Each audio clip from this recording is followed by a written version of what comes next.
Continuamos con la tercera y última parte de la clase de ciclo cardíaco. Ahora focalicemos en la presión ventricular y de los grandes vasos. Como sabemos, el primer fenómeno electrocardiográfico es la onda P, que corresponde a la despolarización auricular, y luego a la contracción auricular. Como vemos en este gráfico, este fenómeno también lleva a un aumento de la presión ventricular.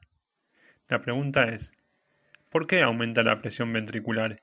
¿Y por qué la presión es tan parecida a la de la aurícula? Es importante destacar que nos encontramos en la etapa del ciclo cardíaco del llenado, por lo cual las válvulas auriculoventriculares se encuentran abiertas.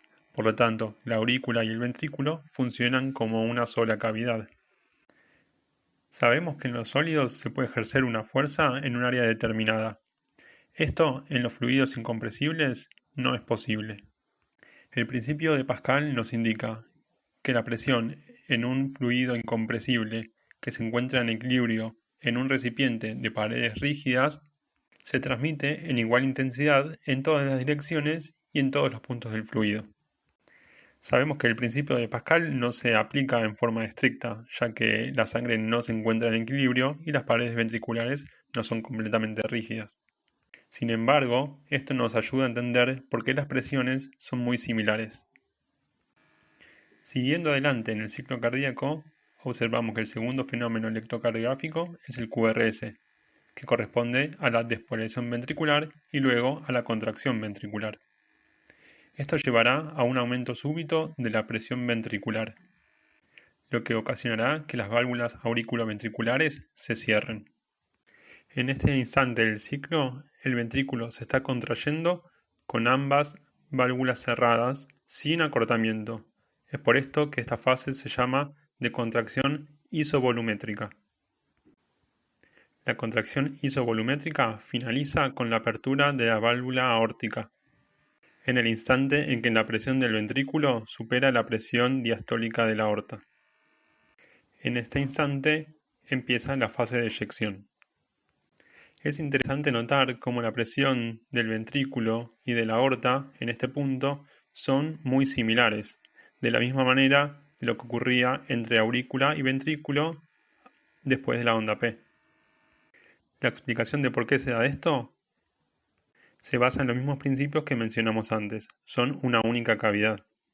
Aunque para hacer honor a la verdad, estas presiones no son exactamente iguales, tienen cruces y separaciones durante la fase eyectiva. Pero a grandes rasgos son muy similares. Llegado a este instante, el electrocardiograma nos mostrará la onda T, que como dijimos anteriormente, tiene una correlación temporal con la relajación ventricular. A medida que el ventrículo comienza su relajación, la presión de la aorta superará la presión del ventrículo, lo que llevará al cierre de las válvulas sigmoideas. De este modo se dará inicio a la relajación isovolumétrica, ya que, como recordaremos también, las válvulas auriculoventriculares se encuentran cerradas.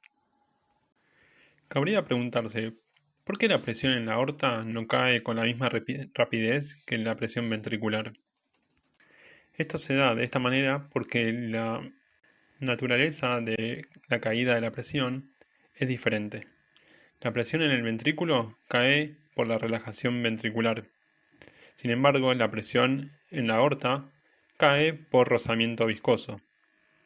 Es decir, para que la sangre fluya, debe haber un gasto de energía, por lo tanto, una caída de la presión. Ahora, ¿cuándo finaliza la relajación isovolumétrica? Recordemos que en este punto del ciclo, la aurícula, por el retorno venoso, aumenta de volumen y de presión. En el momento en que la presión auricular se encuentre por encima de la presión ventricular, se abrirán las válvulas auriculoventriculares y de esta manera finalizará la relajación isovolumétrica e iniciará el periodo de llenado. Entonces, resumiendo, la contracción auricular llevará a un ligero aumento de la presión ventricular en un primer momento.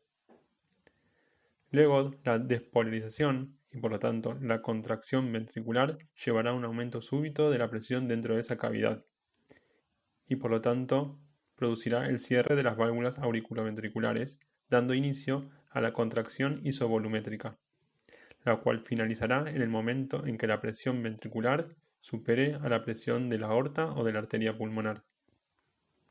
En este momento se producirá la apertura de las válvulas sigmoideas, lo que dará inicio a la fase eyectiva. Durante la fase eyectiva comenzará la relajación ventricular, lo que hará que vaya cayendo la presión dentro de esa cavidad. Dado un instante, la presión en la aorta superará la presión en el ventrículo izquierdo. Esto llevará al cierre de la válvula aórtica o pulmonar según corresponda, y dará fin a la fase eyectiva, e inicio a la fase de relajación isovolumétrica. El aumento de la presión auricular y el descenso de la presión ventricular hará que en algún momento la presión en la aurícula supere a la del ventrículo y se produzca la apertura de las válvulas auriculoventriculares, dando así fin a la fase de relajación isovolumétrica e inicio a la fase de llenado.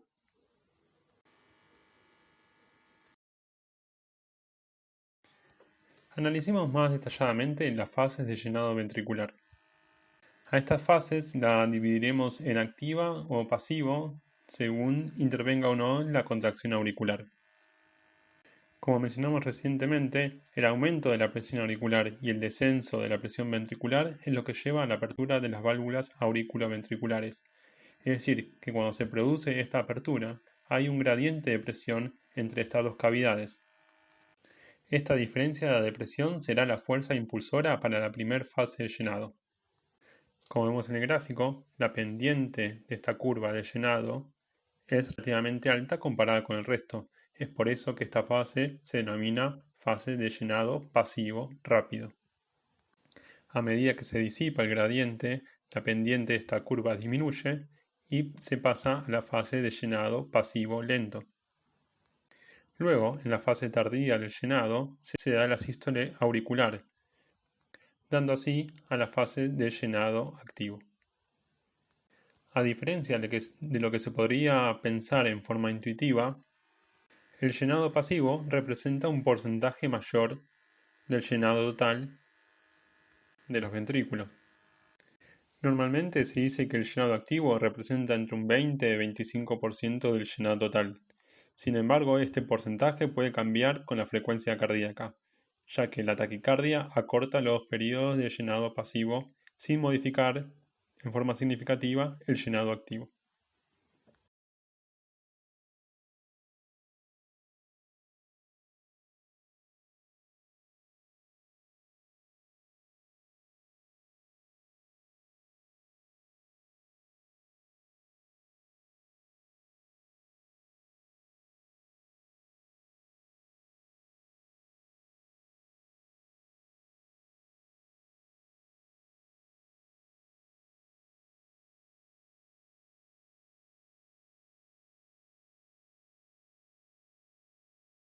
El ecocardiograma Doppler es un método de imagen que nos permite evaluar mediante ultrasonido la estructura y función del corazón.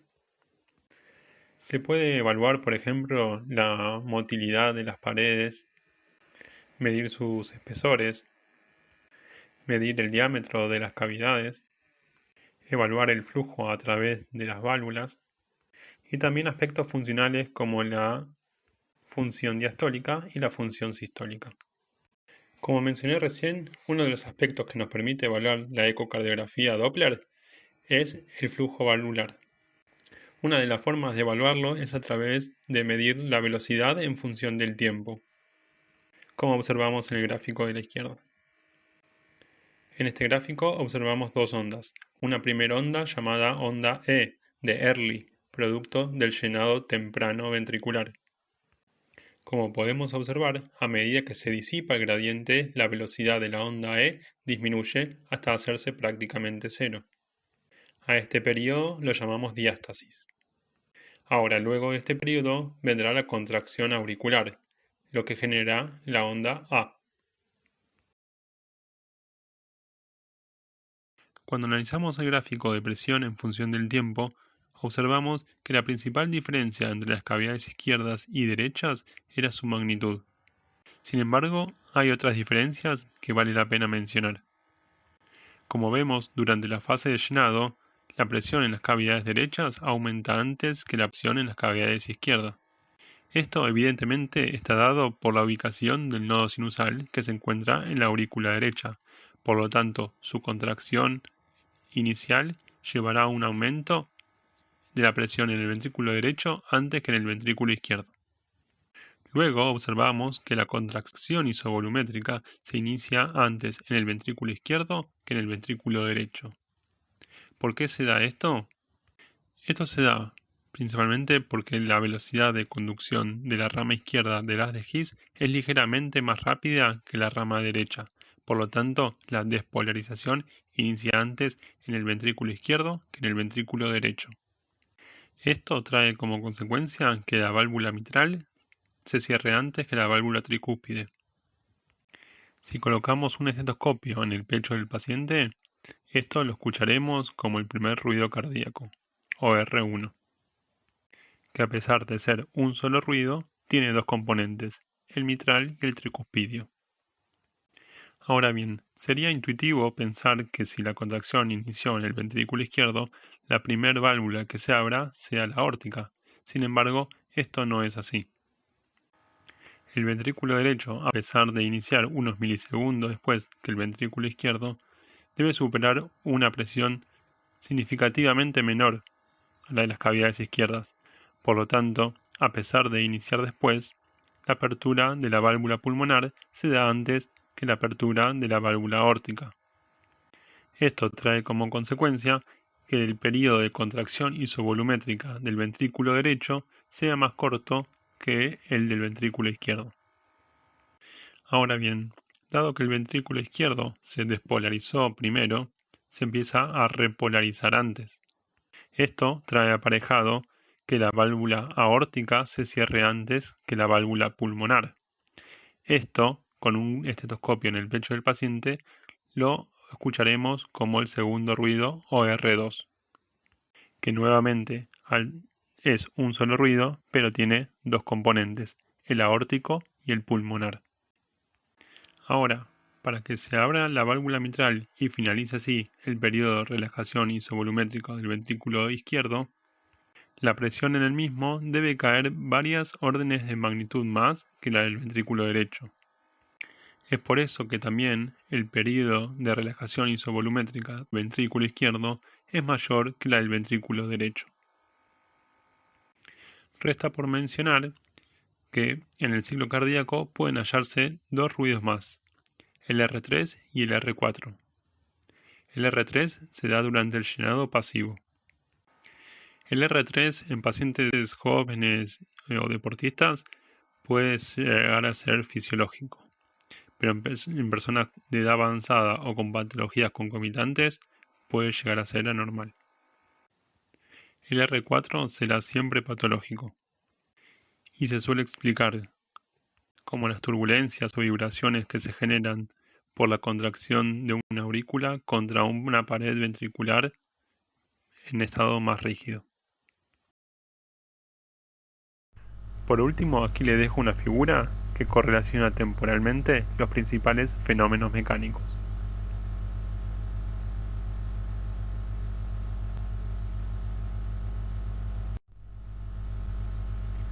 Muchas gracias por su atención.